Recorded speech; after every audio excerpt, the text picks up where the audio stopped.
Hello friends, welcome to my channel sisters. எல்லோரும் எப்படி இருக்கீங்க? நல்லா இருப்பீங்கன்னு நினைக்கிறேன். எல்லோரும் நல்லபடியாக இருங்க.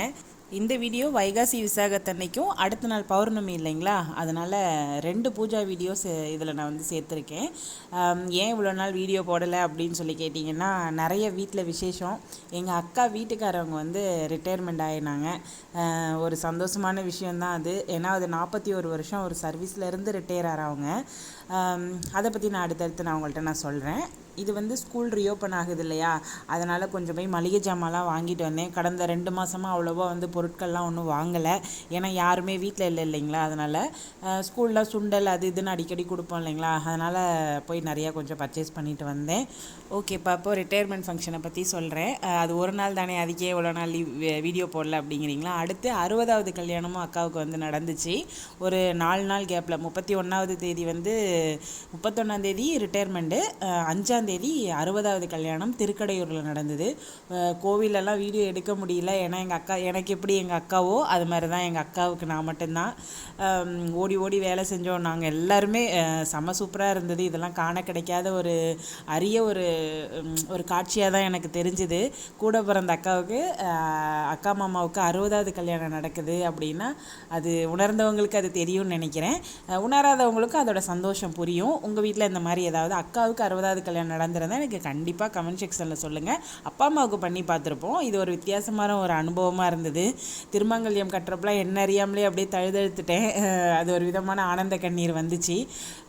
அதுதான் உண்மையான பாசம்னு நினைக்கிறேன் நான். அடுத்து எனக்கெல்லாம் 60வது கல்யாணம் நடக்கிறப்போ நான் இருப்பேனான்னு தெரியல, இருந்தாலும் இருந்தேன் அப்படின்னா அதுக்கு முன்னாடி அக்காவுக்கு 70வது கல்யாணமும் நடக்கணும். கண்டிப்பாக அவங்க 2 பேரும் நிறைஞ்ச ஆயுளோட நல்லபடியாக இருக்கணும்னு என்னோடய சிஸ்டர்ஸ் கண்டிப்பாக நீங்கள் வேண்டிக்கணும். 2 பேரும் அவ்வளோ ஒரு அற்புதமான ஒரு எப்படி சொல்கிறது, மனிதர்கள். என்னடா அக்கா மாமா புராணத்தை பற்றி பேசிகிட்டு இருக்கேன்னு நினைக்கிறீங்களா? எனக்கு எங்கள் அக்கா மாமா ரொம்ப ஸ்பெஷல். உங்களுக்கும் கண்டிப்பாக இந்த மாதிரி ஸ்பெஷலாக இருந்தால் எனக்கு கண்டிப்பாக நீங்கள் யார் வீடியோ பார்த்தாலும் எனக்கு கமெண்ட் செக்ஷனில் சொல்லுங்கள். ஏன் அப்படின்னா எங்கள் அக்கா கல்யாணத்தப்போ நான் 5வது தான் படித்தேன். அவங்களுக்கு பொண்ணே நான் தான். எனக்கு வந்து சமையல் கற்றுக் கொடுத்தது எங்கள் மாமா தான். அதாவது நான் எங்கள் அப்பாவுக்கு வந்து ரொம்ப செல்ல பிள்ளை. இன்னும் 23 வயதில் என்னோட 23 வயசில் வந்து அப்பா இறந்துட்டாங்க. அது வரைக்குமே ஒரு அடி கூட வாங்காத ஒரு பொண்ணு அப்படின்னா அது நான் பெருமையாக சொல்லிக்குவேன். அந்தளவுக்கு செல்லம். அதை எங்கள் மாமா பார்த்துட்டு, இவ்வளோலாம் செல்லம் கொடுத்தீங்கன்னா போகிற வீட்டிலலாம் வந்து ஒன்றும் சரிப்பட்டு வராது, ஒரு வேலையும் கற்றுக்க மாட்டேங்குது, நீங்கள் ஒன்றும் சொல்லித்தர மாட்டேங்கிறீங்கன்னு எனக்கு பெரிய வத்தி வச்சு விட்டார். என்னையை பிடிச்சி எங்கள் அண்ணன் கையில் கொடுத்துட்டாரு. அதுக்கப்புறம் அடிதான். என்ன சொன்னாலும் ஹிட்லர்கிட்ட எப்படி இருந்தாங்களோ, ஹிட்லர் ஆட்சின்னு சொல்லுவாங்க இல்லையா, அந்த மாதிரி வசமாக மாட்டி விட்டுட்டாரு. ஒன்றுமே வாய் பேசவே முடியாது. ஏதாவது ஒன்றுனா அதாவது சப்போர்ட்டுக்கு ஓடி போய் நிற்கிற வயசு வரைக்கும் அப்பாட்ட நின்னேன். அதுக்கப்புறம் அப்பாவாலேயே பேச முடியாத ஒரு சூழ்நிலை வரும் இல்லையா, அப்போலாம் அமைதியாக தான் இருந்தாங்க. ஆனால் அப்போ ஒரு 2 வருஷம் போல் நான் எங்கள் மாமா கிட்ட நான் பேசலை, என்னை ரொம்ப மாட்டி விட்றாங்க அப்படின்னு சொல்லிட்டு. ஆன்றோர் வாக்கும் நெல்லிக்கனியும் ஆரம்பத்தில் கசக்குன்னுவாங்க இல்லையா, அந்த மாதிரி தான் இதை சொல்லணும். அப்போ வந்து எனக்கு ரொம்ப கோவம் வந்துச்சு, என்னடா இப்படி பண்ணுறாங்க அப்படின்னு சொல்லிட்டு. ஆனால் கல்யாணத்துக்கு அப்புறமா அது எவ்வளோக்கு எவ்வளோ நல்லது, அடங்கி போகணும், பணிஞ்சு போகணும், எந்த ஒரு சூழ்நிலையிலையும் எய்த்து பேசக்கூடாது அப்படிங்கிறதுக்கு பக்காவாக ட்ரெயின் பண்ணப்பட்டேன். எங்கள் வீட்டில் அது ரொம்பவே நல்லாவே யூஸ் ஆச்சு.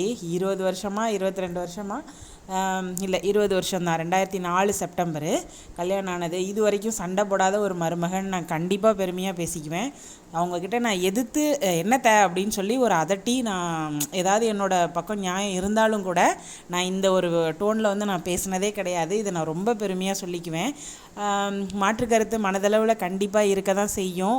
அந்தளவுக்கு யாரும் எல்லா நாளும் கார்த்திகை அப்படிங்கிற எங்கள் வீட்டில் எல்லா நாளும் கார்த்திகைன்ற மாதிரி யாராலையும் குடும்பம் நடத்த முடியாது. மனதளவில் இருக்குமே ஒழிய நாங்கள் முகத்தளவில் காட்டிக்கிட்டதே கிடையாது. அதுக்கு வந்து முக்கிய காரணம் வந்து எங்கள் மாமா தான். எங்கள் அக்கா வந்து என்ன அப்படின்னு சொன்னிங்கன்னா, எல்லாருமே சொல்லுவாங்கள்ல 2வது அம்மா அப்படின்னு, இந்த ஷார்ட்ஸ்லாம் போடுவாங்கள்ல செகண்ட் மதர் அப்படின்னு. அந்த மாதிரி உண்மையிலேயே அம்மா தான் அவள். நல்ல ஒழுக்கமாகவும் அமைதியாகவும் யார் விஷயத்துலையும் தலையிடாமல் ஆன்மீகத்தில் போயிட்டு கடவுளை போய் கேட்குறது மூலயமா ஆன்மீக வழியில் கடவுள்கிட்ட கேட்டு எல்லாம் வாங்கிக்கலாம் அப்படிங்கிறத வந்து எங்கள் அக்கா எனக்கு கண்கூடாக நிறைய விஷயத்தில் காட்டியிருக்கா. யார்கிட்டையுமே பேச மாட்டாங்க, அக்கம் பக்கத்துலலாம் பேசவே மாட்டாங்க. டீச்சராக இருக்காங்க இல்லையா, காலைல எந்திரிச்சு பூஜை, டியூட்டிக்கு போவாங்க. திரும்பி வந்து அந்த வீட்டில் ஒரு பூச்செடி இருக்குது, அதில் வந்து ஒரு 10 பூ பூத்தாலும் பக்கத்தில் வந்து கோயிலுக்கு போயிட்டு அவங்களால விளக்கேற்றாமல் இருக்கவே முடியாது.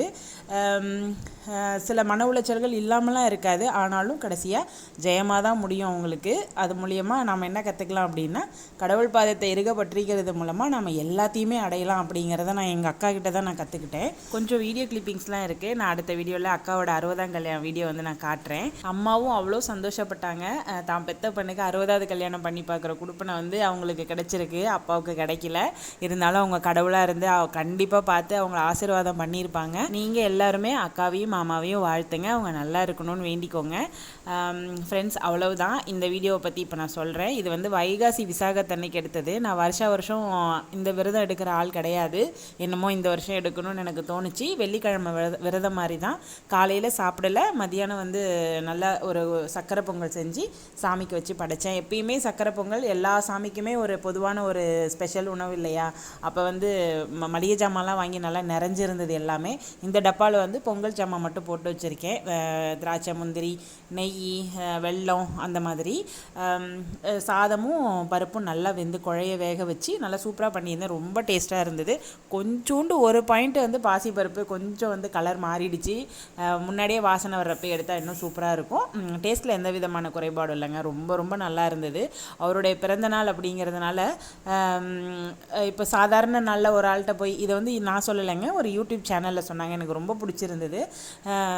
என்ன அப்படின்னா, இப்போ நம்ம சாதாரணமாக ஒரு நாளில் போய் ஒருத்தவங்கள்ட்ட உதவி கேட்குறதுக்கும் இல்லை ஏதாவது ஒரு ஸ்பெஷலான ஒரு விஷயம் கேட்டு வாங்கிக்கணுங்கிறப்போ அவங்க இருக்கிற மனநிலைக்கும், அவங்களுக்கு ஏதாவது கல்யாண நாள், இப்போ வந்து பிறந்த நாள், இல்லை வந்து ஏதோ வீட்டில் ரொம்ப முக்கியமான விசேஷ நாள் அப்படின்னு சொல்ல முடியாது, அவங்களோட பர்சனலான ஒரு விசேஷ நாட்களில் போய் கேட்குறப்போ அவங்க ரொம்ப சந்தோஷமாக இருப்பாங்க, நம்ம கேட்குறத கொடுப்பாங்க நியாயமாக இருக்கும் பட்சத்தில் அப்படின்னு சொன்னாங்க. என்னோட இந்த வேண்டுதல் என்ன, இந்த வருஷம் ஃபுல்லாகவுமே என் 2 பிள்ளைங்களும் நல்ல மார்க் வாங்கணுங்கிற ஒற்றை வேண்டுதல் மட்டும்தான். வேறு எந்த வேண்டுதலுக்கும் இடம் இல்லை. இருக்கக்கூடாதுன்னு ஆண்டவன்கிட்ட வேண்டிக்கிறேன். ஏன்னா இந்த வருஷமே நம்மளை என்ன பாடுபடுத்த போகிறானுங்க நமக்கு தெரியல. இப்போவே ஸ்டார்ட் பண்ணிட்டானுங்க. போகிற அடுத்தடுத்த வீடியோவில் வந்துட்டு நான் எல்லாத்தையுமே நான் உங்கள்கிட்ட ஷேர் பண்ணுறேன்.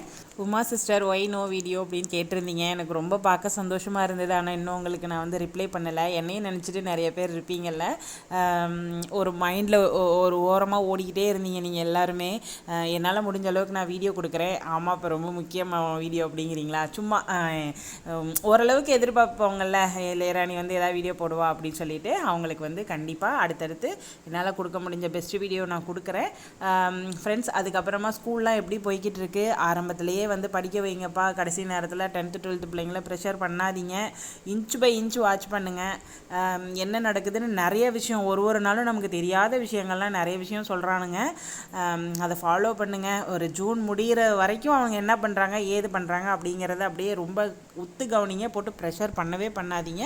ரொம்ப ரிலாக்ஸாக போக வேண்டிய காலகட்டம். ஆனால் ஜூலைக்கு அப்புறமா ஒரு கணிசமான அளவு நீங்கள் வந்து வீட்டில் படிக்க வச்சே தான் தீரணும். அதுக்கு நீங்கள் ஸ்கூலில் என்ன நடக்குதுன்னு டீச்சர்கிட்ட வந்து டச்சில் இருந்துக்கிட்டே இருங்க. ஏன்னா இவனுங்க நம்மள்ட்ட பொய் சொல்ல நிறைய வாய்ப்பு இருக்குது. பொய் சொல்லலை அப்படின்னாலுமே மறைக்கிறாங்க. ரெகுலர் டெஸ்ட் எங்கள் ஸ்கூலில் நடந்துகிட்டே இருக்கும். நான் கேட்டால் தான் வந்து மார்க் சொல்கிறாங்களே. ஏன்னா குட்டி குட்டி மார்க் தானே, 25 மார்க்குக்கு 30 மார்க்குக்கு அப்படி தான் வச்சுட்டு இருப்பாங்க டெய்லியுமே. சைக்கிள் டெஸ்ட் மட்டும் திங்கக்கிழமை 50 மார்க்குக்கு. அதை நான் கம்பல்சரி கேட்டு என்னென்னு தெரிஞ்சுக்குவேன். என்ன சொல்கிறேன் அப்படின்னா, அசால்ட்டாக இருக்க வேண்டாம். நம்ம இந்த மாதிரி நாட்களுக்கு தான் நம்ம வந்து லட்சக்கணக்கில் கொண்டு போய் பணத்தை கொடுக்குறோம். பிள்ளைங்க நல்லா படிக்கணும், வாழ்க்கையில் மென்மேலும் நல்லா வளரணும் அப்படின்னு சொல்லிட்டு. இந்த காலகட்டங்களில் நம்ம லேசியாக இருந்தோம் அப்படின்னா நிறைய விஷயத்தை இழக்க நேரிடும். நாங்களாம் ஜிபிஎஃப் லோன் எடுத்து நான் போய் மொத்த அமௌண்ட்டையுமே நேற்றுக்கு தான் போய் ஸ்கூல் ஃபீஸ் கட்டிட்டு வந்தேன். ஏன் அவ்வளோ அவசரமாக 3 டேர்மாக தான் பிரித்து கட்டுவோம், இருந்தாலும் கையில் பணம் இருக்க மாட்டேங்குது. எப்பயும் சொல்கிற மாதிரி போலீஸ்க்கு ஜிபிஎஃப் லோன் தான் உயிர் ஆதாரமே. கொஞ்சம் இன்ட்ரெஸ்ட் கூட இருக்கும் அப்படின்லாம் சொல்கிறாங்க. எனக்கு அதை பற்றி சரியாக தெரியல. மற்ற ஸ்டாஃபுக்கெலாம் அவங்களோட ரிட்டையர்மெண்ட் அப்போ தான் ஜிபிஎஃப் அமௌண்ட் கிடைக்கும். ஆனால் போலீஸில் வந்துட்டு நீங்கள் இயர் எண்டில் நம்ம சேர்த்து வச்சதை வாங்கிக்கலாம். அந்த மாதிரி 1.5 லட்ச ரூபா வாங்கி நேற்றுக்கு பெரிய அமௌண்ட்டை கொண்டு போய் கட்டிட்டு வந்திருக்கோம். சில பல ஆயிரங்கள் தான் வந்து மீந்திருக்கு. அப்படி இருக்கும் பட்சத்தில் அதுக்காக போயிட்டு நம்ம அவங்கள கொடுமைப்படுத்தணும்னு சொல்ல வரல. அவங்க வாழ்க்கையை நல்லபடியாக வளப்படுத்துறதுக்கு என்னென்ன முயற்சி எடுக்கணுமோ அவங்கள ப்ரெஷர் பண்ணாமல் எடுக்கணுங்கிறது என்னோட ஒரு வேண்டுகோள். பிள்ளைங்களை நல்லா பார்த்துக்கோங்க. இவ்வளோ நேரம் வரைக்கும் யார் வீடியோ பார்க்க போகிறீங்கன்னு எனக்கு தெரில. இருந்தாலும் இதை நான் முதல்லையே சொல்லணும்னு நினச்சேன். இருந்தாலும் அடுத்த வீடியோலையும் நான் முதல்லையே சொல்கிறேன். கேட்டிங்களா என்னென்னு நீங்கள் வந்து கமெண்ட் செக்ஷனில் சொல்லுங்கள். என்ன அப்படின்னா, அக்காவுடைய 60வது கல்யாணத்தப்போ கோயிலில் நான் நிறைய உறவினர்களை நான் பார்த்தேன். மாமா சைடு, அக்கா எங்கள் வீட்டு சைடையும் அப்படி நிறைய பேர் வந்திருந்தாங்க. அதில் நாங்கள் மட்டும்தான் வந்து சிட்டி சைடில் இருந்தோம். திருச்சியில் அப்பா வேலையில் இருந்தாங்க. மீதி எல்லாருமே கிராமத்தில் வளர்ந்தவங்க தான். பெரியப்பா பசங்க, எங்கள் அம்மா சைடு அம்மா வீட்டு சைடு பசங்க எல்லாமே பார்த்தீங்கன்னா நாங்கள் 3 பேர் தான் வந்து, அதாவது அக்கா இப்போ தான் வந்து கவர்மெண்ட் ஜாபுக்கு போனாங்க. நாங்கள் 3 பேர் தான் உருப்படாமல் போனது. ரொம்ப நார்மலாக அப்படியே பெரிய சிட்டியில் இருக்கோம் அப்படின்னு தலக்கணத்தோடலாம் இருந்ததில்லை. இப்போ டவுனில் இருந்தால் நல்லா படிச்சிருவோம் அப்படிங்கிற ஒரு நினப்பு எல்லாருக்குமே. ஆனால் அங்கே பார்த்த விஷயம் என்ன அப்படின்னா, கிராமத்தில் வளர்ந்த அவ்வளோ பிள்ளைங்களுமே கவர்மெண்ட் ஸ்டாஃப்ங்க. எங்கள் அத்தை பேத்திலாம் வந்து ஜிஹெச்சில் வந்து பெரிய வேலையில் இருக்காப்புல. ஒரு 7-8 ஹாஸ்பிட்டலுக்கு போயிட்டு சூப்பர்வைசிங் பண்ணிகிட்ருக்கா. எங்கள் பெரியப்பா பையன் ஹெச்எம்மு, அப்புறம் என் சித்தி பையன் வந்து நான் சொன்னல மிலிட்ரியில் இருந்தாப்புல, அந்த பையனும் வந்திருந்தாங்க. பார்க்கவே ரொம்ப சந்தோஷமாக இருந்தது. சிட்டியில் இருந்துட்டு எல்லாமே இருக்குது அப்படின்னு சொல்லி நம்ம அசால்ட்டாக விட்டுறோம். அப்படி இல்லைங்க. கிராமத்தில் இருக்க பிள்ளைங்க நம்மளை விட நிறைய வாழ்க்கையில் வந்து முன்னேறுறாங்க. பெரிய பெரிய வேலையில் இருக்காங்க. கவனித்து பாருங்கள். சிட்டியில் எல்லா வசதியுமே இருந்து நம்ம எதையுமே தவற விடக்கூடாதுன்னு நான் நினைக்கிறேன். இந்த வீடியோ பிடிச்சிருந்ததுன்னா கண்டிப்பாக லைக் பண்ணுங்கள். எப்படி இருந்ததுன்னு கமெண்ட் செக்ஷனில் சொல்லுங்கள். தேங்க்யூ.